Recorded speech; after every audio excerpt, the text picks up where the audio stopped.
Thank you, Mr. Speaker. This spring, the Minister of Health met with families regarding conditions in the aged care facilities in Brooks. There's still work to be done to ensure adequate number of staff are hired to deliver proper care. In addition to the audit of facilities, the Minister conducted an investigation under the Protections of Persons in Care Act. This was expected to be completed in August, but it has not yet been released. The families want this report. To the Minister, when will you release the results of this investigation? Honourable Minister. Mr. Speaker, it is true that we did launch 2 investigations into 2 facilities in Brooks earlier this year. As I mentioned before, in response to other concerns, we take all of these issues very, very seriously. At the member's request, I met with representatives of his constituency who expressed these concerns.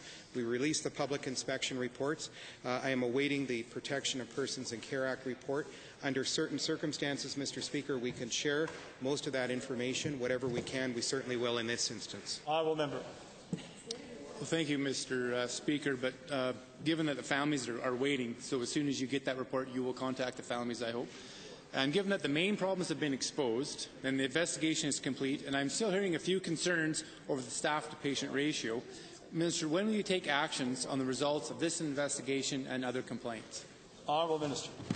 Well, Mr. Speaker, let's not forget the fact that we took immediate action as soon as these allegations were raised by this member with me in this House, and that consisted of sending a team from Alberta Health Services and my department to both facilities, Mr. Speaker. It included monitoring the operations of those facilities for a period of time, and it includes ongoing monitoring to ensure that both facilities are meeting the continuing care accommodation standards and continuing care health standards. This, Mr. Speaker, is aggressive action taken in response to very serious allegations.